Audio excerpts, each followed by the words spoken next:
El Señor esté con ustedes. Lectura del Santo Evangelio según San Marcos. Gloria a ti, Señor.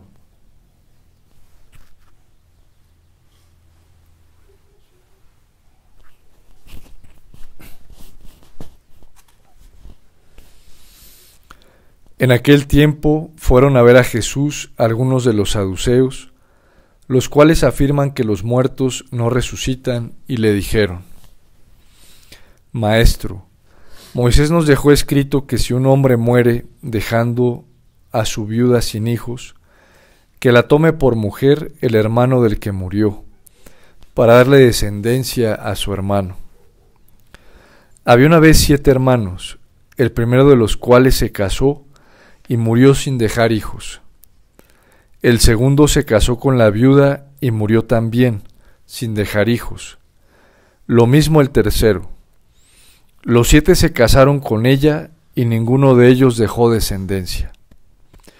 Por último, después de todos, murió también la mujer. El día de la resurrección, cuando resuciten de entre los muertos, ¿de cuál de los 7 será mujer? Porque fue mujer de los 7. Jesús les contestó: Están en un error porque no entienden las Escrituras ni el poder de Dios. Pues cuando resuciten de entre los muertos, ni los hombres tendrán mujer, ni las mujeres marido, sino que serán como los ángeles del cielo. Y en cuanto al hecho de que los muertos resucitan, ¿acaso no han leído en el libro de Moisés aquel pasaje de la zarza en que Dios le dijo: Yo soy el Dios de Abraham, el Dios de Isaac, el Dios de Jacob? No es un Dios de muertos, sino de vivos. Están, pues, muy equivocados. Palabra del Señor. Gloria a ti, Señor Jesús.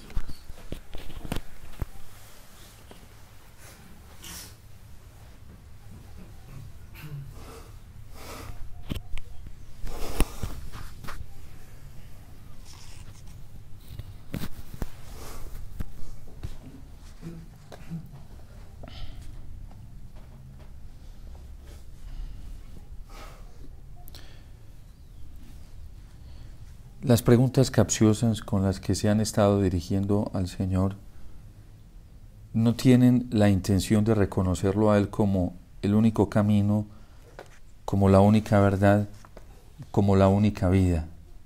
No tienen la intención de reconocer que en Jesús está el criterio para hacer la voluntad de Dios. Está el criterio para vivir una vida feliz, una vida santa, una vida plena. Por eso llegan con otra intención. Son preguntas que surgen de corazones que ya están viciados por el error, de conciencias que están viciadas por el error, y que son preguntas audaces, sabias, inteligentes, bien diseñadas. Lo veíamos ayer cuando se acercaban los herodianos con los fariseos para poner a Jesús al límite, casi sin ninguna salida. Preguntas que dejan una encrucijada y que humanamente sería imposible responderlas sin terminar afectando a uno y resaltando al otro. Pero la justicia divina es justicia porque ella es veraz, y es veraz porque llega siempre a la objetividad. Ayer lo decía el Señor para no dejar la más mínima posibilidad de que se contradiga una verdad de Dios de las autoridades civiles que han sido instituidas por Él y que hay que obedecer y darles el respeto debido.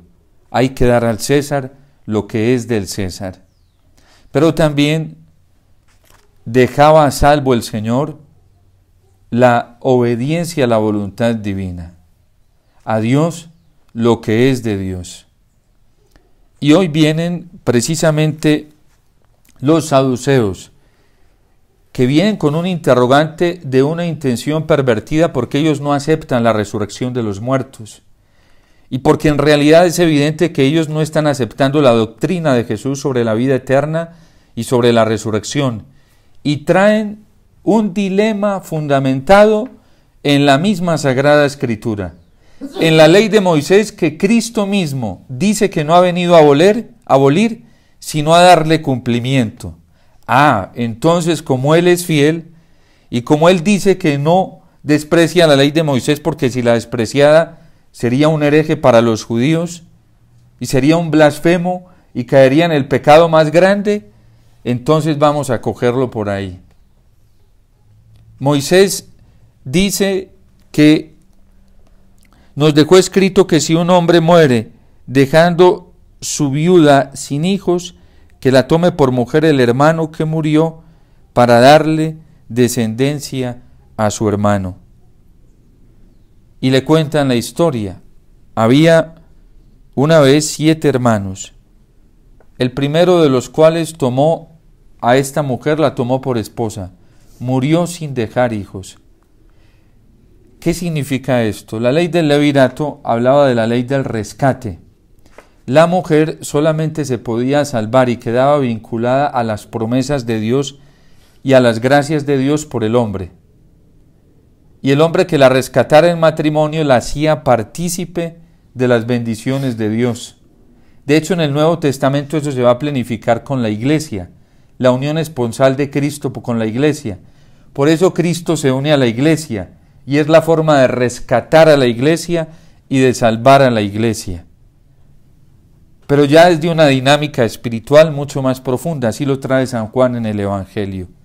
La ley del rescate decía que si esta mujer tenía un hijo varón y su esposo moría, por tener un hijo varón ella seguía participando de las promesas de Dios.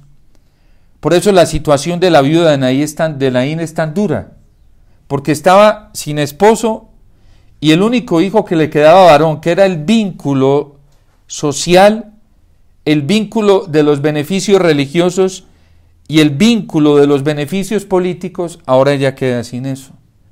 Y eso en el pueblo de Israel era considerado como una desgracia, como un castigo de parte de Dios. Es decir, la esperanza para este tipo de personas era nula. Nula en el ámbito social, nula en el ámbito político y nula, lo más grave de todo, en el ámbito religioso. La dejaban sin posibilidad de recibir las promesas y las bondades de Dios. Y el daño que esto hacía a las conciencias era terrible. Entonces sucede con el primero, muere el primero sin dejar hijos.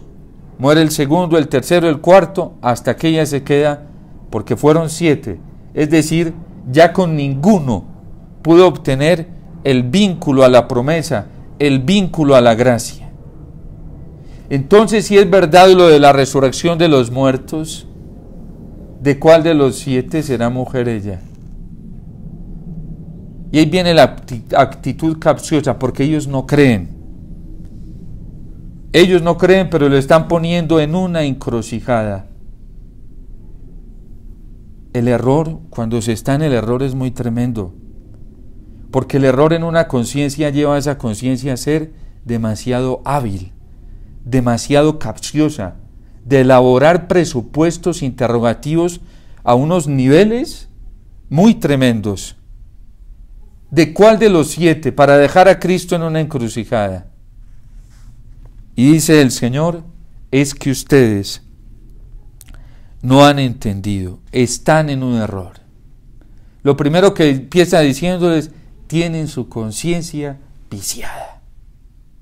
Ustedes no están bien, porque no entienden las Escrituras ni el poder de Dios.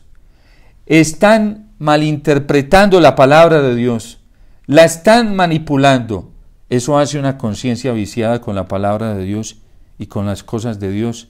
Por eso el Catecismo de la Iglesia Católica nos hace una advertencia muy fuerte diciéndonos que es posible caer en juicios erróneos cuando la conciencia no está bien formada.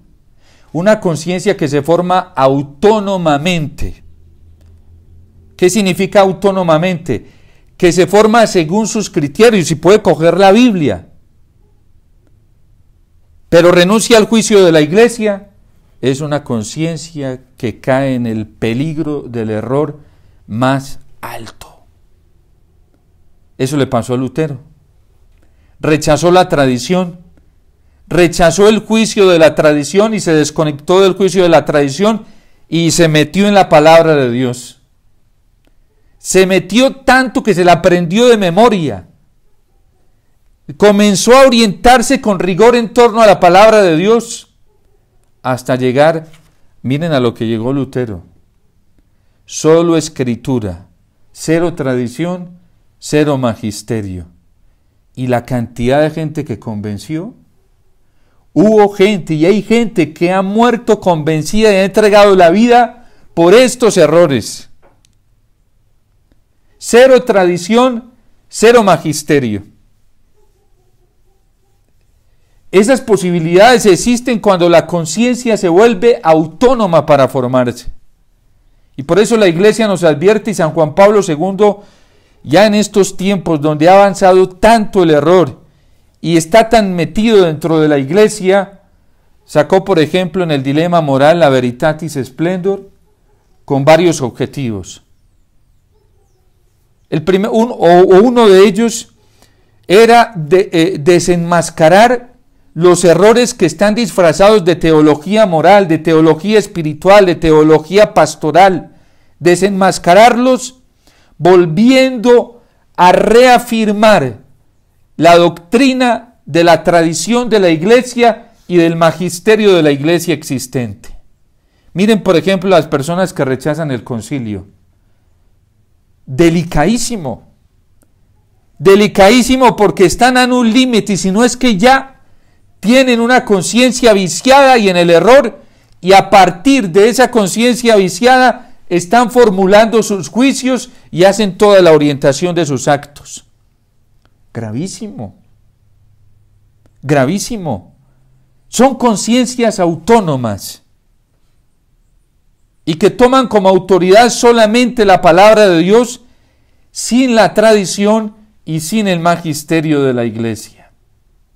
Y por eso el Señor dice: estáis en un error, porque no entienden las Escrituras y mucho menos el poder de Dios. Y vemos dos ejemplos hermosísimos hoy de esto, de cómo sí entienden las Escrituras y sí entienden el poder de Dios. Tobit y Sara. Los dos están embargados por las pruebas y la tribulación al nivel más alto. Incluso cuando están en el momento de tribulación más alto, lo veíamos ayer, ese vínculo más cercano que tiene Tobit, que debe apoyarlo, ese vínculo se vuelve necio, como le pasó a Job con su esposa. Comenzó a cuestionar sus prácticas, su justicia con Dios, su justicia con el prójimo, y de qué te ha servido todo eso. Y Job la rechaza y le dice: no seas necia. En la Biblia Búlgata, la traducción de San Jerónimo, Tobit hace lo mismo: no seas necia. Porque quiere llevar a Tobit, esa presión lo quiere llevar a tomarse la justicia por su propia cuenta, a hacer las cosas a su manera, a deducir según su propio criterio. Y Tobit sabe que en esos momentos no está capacitado para hacerlo. Y la salida que busca es ponerse en las manos de Dios, porque Tobit sí entiende y comprende cómo actúa el poder de Dios. Y la oración que hoy le dirige al Señor es bellísima, porque es la oración modelo de una oración que se hace en justicia. Señor, tú eres justo en todo lo que haces, todos tus caminos son rectos. Y dirá un santo de la iglesia, San Doroteo de Gaza, ¿sí?, que cuando nos llegan las tentaciones, las tribulaciones, tenemos que soportarlas con acción de gracias y alegría, porque Dios, que es perfecto y que es bueno, sabe por qué las permite. ¿Qué hace el corazón justo? Dice: Señor, acepto, gracias. Yo me merecería más, Señor, con todos los errores que yo he cometido, con todos los pecados que yo he cometido. Señor, esto no es nada. Esto no es nada. O pongamos otro modelo. Dimas en la cruz, bueno, el que nos cuenta la tradición que es Dimas, el buen ladrón, le dice al otro, mientras el otro está renegando de lo que está viviendo y lo está rechazando, lo mira y le dice: tú y yo merecemos este castigo. Que la humanidad merece hoy lo que está viviendo, que muchos en la iglesia merecemos lo que estamos viviendo, eso es justo. Y mereceríamos más. Pero Dios, que es tan bueno y tan misericordioso, soporta lo más terrible de Él y lo soportó en su Hijo para que a nosotros solamente nos llegue un pequeño soplito de sufrimiento y de prueba. Porque un pecado nuestro, uno solito, trae consecuencias nefastas. Pero Dios, que es bueno, no deja que esas consecuencias lleguen al nivel que deberían llegar y repercutir en nuestra vida. Porque es que lo que hacemos se nos devuelve. Así es el problema del pecado en la vida espiritual, es así. Eso es como yo tiro la piedrita en el lago y salen las ondas. ¿Sí? Y si es dentro de un lago cerrado, van y vuelven otra vez, ¿sí? Como olas. ¿Sí? Por eso las olas van y vuelven, ¿sí? Porque cada acto que yo hago trae sus consecuencias. Y por eso nos enseña la tradición de la iglesia y el magisterio, ¿sí? Que el pecado tiene una repercusión personal, una repercusión social y una repercusión ecológica, ¿sí? El hecho de que la misma naturaleza se rebele contra nosotros y nos esté haciendo daño es consecuencia de nuestro pecado. Por ejemplo, el calentamiento climático, pues el problema, el descontrol climático que hay hoy, eso es consecuencia del pecado del hombre. El aborto en Colombia, las desgracias que estamos viviendo en este país, el gobierno que tenemos, son consecuencias de nuestras malas acciones. Pero Tobit toma la salida, esa salida le encanta a Dios, porque es una salida de justicia y de verdad. Reconoce y acepta, ¿sí? Y lo mismo hace Sara, también reconoce y acepta. De hecho, Tobit se echa encima la culpa de su pueblo, no son pecados personales que le está cometiendo, son los pecados del pueblo. Pero dice: yo los asumo, porque es que yo hago parte. Mire, ya tenía conciencia de lo que San Pablo viene a hablar en el Nuevo Testamento, de cuerpo místico. El corazón soberbio no acepta, no. Y esa oración tiende a no ser escuchada por Dios. Sara y Tobit fueron escuchados inmediatamente por Dios, y Dios responde con la ayuda del arcángel San Rafael, medicina de Dios. Por eso nosotros tenemos que pedir, hay ejemplos muy bonitos en la Sagrada Escritura. Una mujer, por ejemplo, que se tira a los pies de Jesús cuando es invitada a casa de un fariseo y se pone a lavarle los pies con sus lágrimas, se los enjuga, todas las delicadezas con Jesús Eucaristía, todas, ¿sí? Pues porque es el mismo Jesús, no estamos hablando de otro diferente. Y el fariseo comienza a burlarse de ella, interiormente, ni siquiera lo expresó. Interiormente comenzó a despreciarla y a despreciar todo lo que ella estaba haciendo. Si este hombre verdaderamente fuera profeta, se daría cuenta qué clase de mujer es esta. Y Jesús, que conoce todas las intenciones del corazón, lo llama y le dice: Simón, tengo que decirte algo. Un hombre tenía 2 deudores. Uno le debía, bueno, no recuerdo ahorita con exactitud, pero más o menos es la orientación del Evangelio. Le debía 5,000 pesos y otro le debía 5,000 millones de pesos. ¿Sí? La cifra que utiliza Jesús con denarios en el Evangelio es bastante sustancial, ¿sí? Así exagerada. Y le debía 5,000 millones de pesos. A los dos les perdonó la deuda. ¿Tú cuál crees que le ame más? Dice, pues por supuesto el que le perdonó más. Jesús era tremendo porque estaba hablando, en una parábola estaba contando la actitud de él, de Simón, y la actitud de la mujer. Y entonces ves a esta mujer, desde que yo entré a tu casa, y Jesús comienza a enumerar, tú no hiciste esto, no hiciste esto, no hiciste esto, no hiciste esto conmigo. Ella, en cambio, ha hecho todo esto conmigo. Por eso, a quien mucho amor muestra, mucho amor se le da. Mucho amor recibe. Mucha atención recibe. ¿De dónde le viene a esta mujer eso?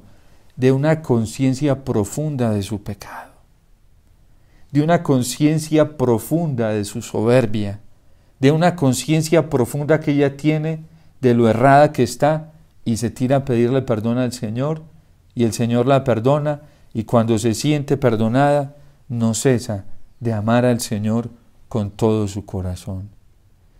El corazón que no se ha sentido amado por el Señor es un corazón que tiende a ser muy legalista, muy mezquino, muy calculador. El corazón que se ha sentido amado por el Señor es un corazón generoso, dadivoso, ¿sí? Termina hasta entregando la propia vida. Tobit es la experiencia de un hombre que ha recibido y ha vivido de la misericordia y del amor de Dios. Sara, en el fondo, con sus presupuestos, termina también tomando conciencia, ¿sí?, de que su padre no se merece eso, porque su padre es bueno. Ella ha visto el ejemplo de su padre, y en atención a su padre, recapacita y no se quita la vida, y más bien decide clamarle al Señor. Es la actitud de un corazón humilde. Y por eso nosotros nunca podemos despreciar la tribulación, despreciar la prueba. Son una bendición. Es un regalo. Y si son injusticias, más todavía. Más todavía. Son una bendición enorme del Señor. Pero reprochar, negarse, no es la actitud de estos dos modelos que nos presenta la Sagrada Escritura. No fue la actitud de Jesús. Y por eso el Señor no deja de advertirles que no comprenden el poder de Dios. En la vida que hoy vivimos dentro de la iglesia se va viendo cada vez más claro esto. Y por eso nosotros, en primer lugar, tenemos que cuidarnos del error. ¿Qué error? De la autonomía de conciencia, de una autonomía de juicio para tomar decisiones. Eso es gravísimo, gravísimo. Y de eso está permeado el mundo hoy, sobre todo en la iglesia, porque hay conciencias muy mal formadas y que utilizan la palabra de Dios y trasquilan el magisterio de la iglesia, no lo enfocan en su totalidad y en su conjunto, trasquilan, y como hoy se presta, el mundo cibernético se presta a eso, para usted coger y traer extractos, ideas, para defender sus propias posiciones. Qué grave en el ámbito científico y académico de aquel que no lee los contenidos en todo su conjunto. De hecho, la Constitución Dogmática Dei Verbum nos da a nosotros los católicos como orientación para poder dar una auténtica interpretación a la palabra de Dios, leerla en su conjunto. Porque la iglesia ya ha aprendido de esto a lo largo de la historia, de cómo muchos que no leen la Sagrada Escritura en su conjunto, en la tradición de la iglesia en su conjunto, el magisterio de la iglesia en su conjunto, han cometido los más grandes errores y han afectado a muchas personas. Y hay gente que hoy suele hacer eso. Por eso es tan grave cuando nosotros no nos estamos dejando guiar por el magisterio de la iglesia y sobre todo ese gran tesoro y regalo del catecismo de la Iglesia Católica. Porque ahí tenemos todo el conjunto de la tradición, el conjunto del magisterio de la Iglesia, y debemos formar nuestra conciencia desde allí. Y si la tenemos deformada, hay que purificarla.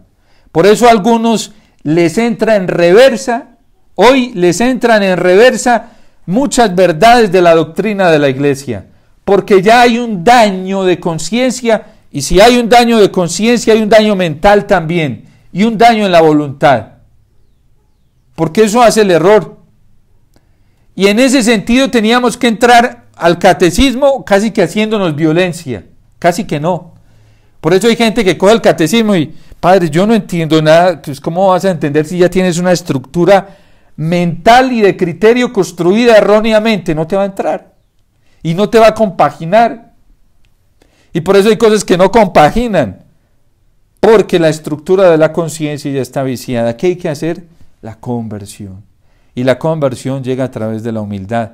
Y la humildad se da por la humillación.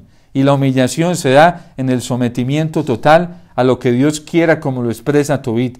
Haz conmigo lo que quieras. Yo no voy a decir que hagas esto o lo otro. No, lo que tú quieras. Por eso el catecismo nos advierte que incluso hasta en la vida de oración nosotros podemos ir a orar con una conciencia viciada, y cuando oramos con nuestra conciencia viciada, nuestra oración es ineficaz. La oración de ellos dos no. Dice y termina hoy diciendo bellamente el libro de Tobías que en aquel instante el Dios de la gloria escuchó las súplicas de Sara y de Tobit y envió al ángel San Rafael. Por eso San Pablo lo advierte en la carta de los Romanos. Nosotros pedimos muchas veces como no conviene. Y es el Espíritu Santo el que viene en nuestra ayuda y se une a nuestro espíritu y pone de acuerdo nuestro espíritu con la voluntad de Dios. ¿Cómo se da cuenta uno de esto? Cuando a uno le entra la voluntad de Dios manifestada en la Biblia, en la tradición y en el magisterio, en la iglesia. Cuando no le entra, ya está afectado. Y hay que hacer una metamorfosis, una conversión, un cambio y suplicarle al Señor que tenga misericordia. Hoy hay mucha gente así, no hablo de algunos, muchísima gente, y no estoy hablando fuera de la iglesia. Hay gente que tiene mejor su conciencia que muchos de los que estamos dentro de la iglesia. Miren, yo lo pude ver en Colombia con las elecciones, gente que no es confesional y vio clarísimo la defensa del principio de la vida para decirle no al aborto, en un candidato o en unos candidatos que proponían el aborto. Yo lo vi con gente que no es confesional y lo vieron claro, porque es un principio natural de defensa de la vida, protección de la vida. Pero el que no lo vio tiene que cuestionarse mucho cómo tiene formada su conciencia. Y el catecismo nos advierte, San Juan Pablo II en A Veritatis Splendor, cómo los juicios erróneos de conciencia sí se dan, y el Señor nos lo advierte en el Evangelio. Los perseguirán, y quienes los persigan y los maten creerán que están agradando a Dios. Creerán que están haciendo la voluntad de Dios. Lutero estaba convencido de que estaba haciendo la voluntad de Dios. Lutero estaba convencido de que el cielo lo aplaudía, y como veía milagros y veía acontecimientos sobrenaturales, por eso el Señor dice: no todo el que me diga Señor, Señor entrará en el reino de los cielos, sino el que haga la voluntad de mi Padre que está en los cielos. Señor, pero en tu nombre expulsamos demonios, hicimos milagros, hablamos en lenguas nuevas. No los conozco.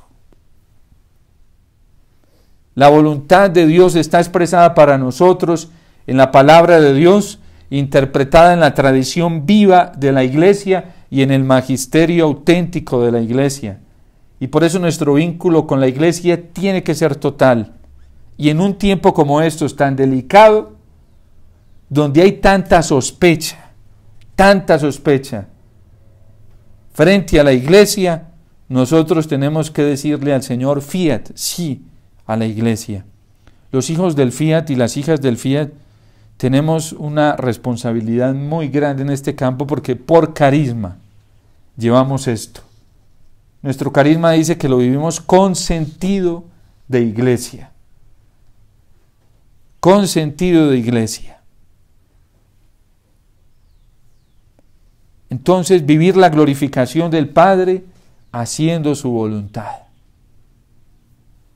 Pero es con sentido de iglesia. Fuera de la iglesia, fatal. Fatal. Porque al fin de cuentas, este carisma, Dios lo puso, como ha puesto todos los carismas en la iglesia, para motivar facetas de la vida de Cristo. En nosotros fue el fiat. Los carismas son para eso en la iglesia, para motivar a todo el cuerpo místico. Un carisma que esté aislado de la iglesia no es de Dios. Los carismas son gracias del Espíritu Santo para robustecer la iglesia, para animar y dinamizar el cuerpo místico de la iglesia, no para separar a la gente de la iglesia. Cuando es para separar a la iglesia, eso es como Lutero, tal cual. Lutero fue muy efectivo porque la cantidad de gente, sacerdotes, religiosos, religiosas, católicos que lo siguieron, el daño que hizo Lutero fue terrible, muy grande. Un carisma en la iglesia es para la iglesia. Dios no se lo da a una comunidad en particular, se lo confía a una comunidad dentro de la iglesia, y por eso los obispos son los que tienen la tarea, dice la Lumen Gentium, de moderar esos carismas. A los obispos se les dio la gracia de Estado de interpretarlos, ¿sí? Y de ayudarlos a encauzar. Cuando esto no se hace así, corre un peligro de que el que lo oriente sea otro. No Dios, sino el mal. A nosotros los hijos del fiat y las hijas del fiat nos dieron eso, ¿sí? De hecho, nosotros, todos nuestros apostolados, todo lo que hacemos, toda la vida de la comunidad está orientada desde la comunión eclesial. Nuestras constituciones, todo, ¿sí? Nosotros estamos en comunión con el obispo y él es el que nos dice así, sí, ha aprobado nuestras constituciones, las revisó, las miró y con un decreto dado, él que está en comunión con el Santo Padre, nos ha dejado en comunión con la iglesia. Por eso es tan importante, porque si no, caeríamos en un error y en no entender el poder de Dios. Y es lo que le pasa a estos saduceos, ¿sí? Y por eso el Señor les dice, estáis en un error. No entienden las Escrituras ni el poder de Dios. Y Dios es un Dios de muertos, Dios no es un Dios de muertos, sino de vivos. Al fin de cuentas, todos estamos, o por lo menos, mientras estamos buscando hacer la voluntad de Dios, estamos más cerca de sus manos. Y esa es la actitud nuestra, siempre como Tobit, Señor, haz conmigo lo que tú quieras, desde los parámetros en donde sabemos que se manifiesta la voluntad de Dios. Volvamos al catecismo, volvamos, que no nos entra hasta que el mismo catecismo destruya muchas cosas que a veces, concepciones que nosotros tenemos que no son. Eso cuesta porque uno a veces va, pero es que yo lo había aprendido así, yo lo había vivido. Aquí tocó hacer metamorfosis, cambio. Ya me tocó cambiar, los psicólogos dicen de foco, ¿sí? Aquí es de mentalidad, la mentalidad de Cristo que está en la iglesia. Pero es que me cuesta. Con humildad, Señor, haz conmigo lo que tú quieras. Humillación para aceptar la voluntad de Dios. Porque es muy grave cuando nosotros nos vamos dejando orientar por nosotros mismos. Nos hace mucho daño el enemigo de Dios. Pidámosle entonces a la Virgencita, ella que siempre se dejó llevar por esta línea, que nos alcance la humildad tan grande que ella tuvo para poder nosotros decir desde el corazón, aquí está el esclavo, aquí está la esclava del Señor, hágase en mí según su palabra. No la nuestra ni la de otros, sino la palabra de Dios, en donde ya sabemos que la escuchamos. Dios te salve María, llena eres de gracia, el Señor es contigo, bendita tú eres entre todas las mujeres, y bendito es el fruto de tu vientre, Jesús. Santa María, Madre